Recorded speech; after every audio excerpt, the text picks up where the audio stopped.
In this segment, Stephanie Miller is joined by Glenn Kirschner. Together, the two discuss media consumption diets and how it goes a long way to explain our polarization.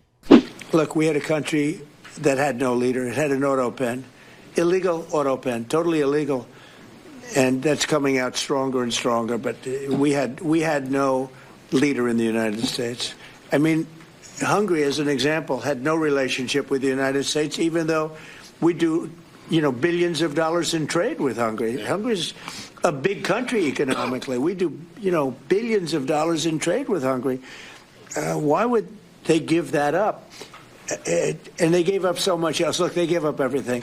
This country was poorly run. I think if I didn't win the election, we might not have a country, if you want to know the truth. Not a recognizable country. Running out of words. Extraordinary, I guess. Judge orders USDA to make full SNAP payments, calls Trump's post-admission of intent to defy court order. So a federal judge smacked down the Trump administration yesterday for refusing to pay food stamp benefits. I can't even believe I'm saying this. Calling a Truth Social post by Trump an admission of intent to defy the court order, requiring the USDA to make the payments in full by today, correct? Mm-hmm. So he said the Trump administration acted arbitrarily and capriciously in deciding not to provide full benefits for November. He pointed to a Truth Social post by Trump that declared SNAP payments will be given only when the government opens and called it an admission of the president's intent to defy the court order. Without SNAP funding, he wrote, 16 million children are at the risk of going hungry. This should never happen in America. In fact, it's likely SNAP recipients are hungry as we sit here. So Trump moved for a stay of the order. McConnell denied that motion. Tell us where we are. This is just, that we're even having this conversation is just morally despicable. No, and where we are, Steph, I've been saying for a long time that this is not sustainable. I've been saying that I believe the Trump administration will implode eventually. It looks like things are speeding up. It looks like the sort of snowball of accountability, if not justice, is gaining mass and momentum and speed.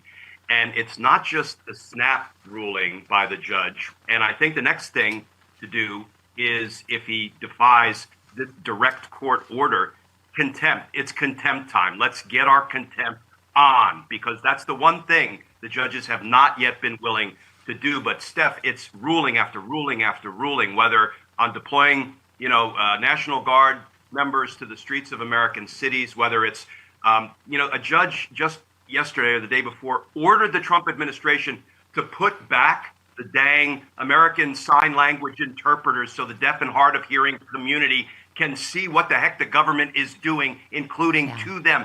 There's ruling after ruling. We can't even keep up with them all. Right. But this is an indication that Donald Trump and his Department of Justice, which is losing spectacularly in every one of these court cases, they're imploding. And it's going to happen, and it's going to be dangerous, but it's going to happen. You've said this before, Glenn, that these Truth Social posts or whatever can be used against him, and just were. When he clearly states that he's breaking the law. But I guess we always get to Chris's question: who's going to enforce this, right? Yeah. Every word he utters, every post that he puts out there into the public square is directly admissible evidence against him. It's called a statement by a party opponent. The rules of evidence have something for that. Who's going to stop him?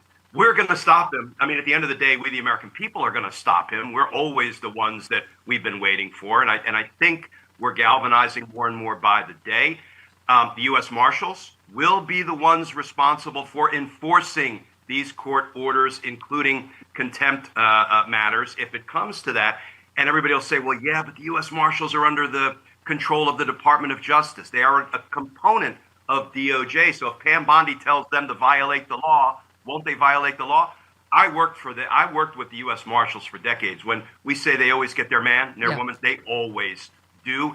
I believe them to be a very law-abiding group, and they are charged by federal law with enforcing federal court orders. So we have to engage in that battle. Let's get to it. J.D. Vance said it's an absurd ruling because you have a federal judge effectively telling us what we have to do in the middle of a Democrat government shutdown.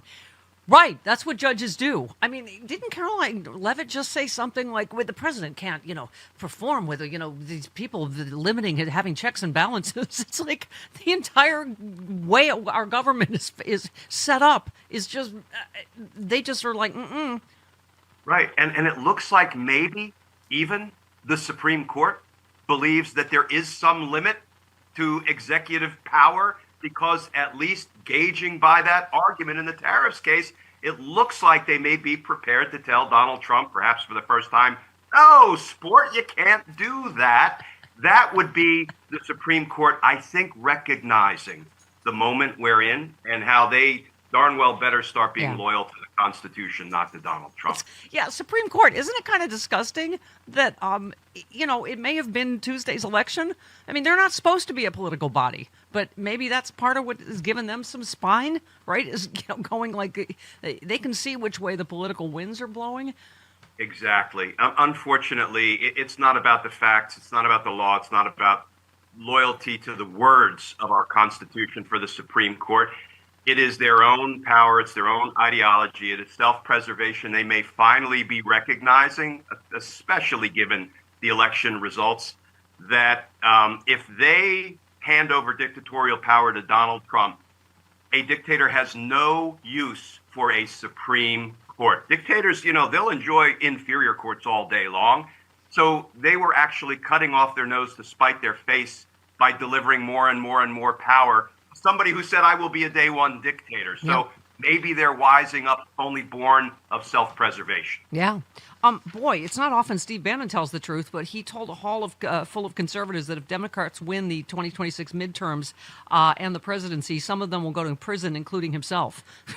They keep threatening us with a good time. You're here. I mean, and by the way, the fact that he went to prison for defrauding Trump supporters. And Trump pardoned him. Yes. Yeah, but I love that Trump, inadvertently spoke the truth when he said, "Well, look, of course the Republicans crashed and burned in the elections. I wasn't on the ballot." Well, guess what, sport? You ain't going to be on the ballot come midterms either. Yeah. So by the way, Chris Lavoie's only dream is that some Supreme Court ruling uses the word sport. Or alternatively, champ. I would die happy. Can't do that, sport. Okay. Wow. Judge Jeanine Pirro remains... What's the opposite of undefeated? Defeated. Sandwich guy is free, Glenn. Yeah. He said, "I'm so happy justice prevails in spite of everything happening. That night I was protecting the rights of immigrants."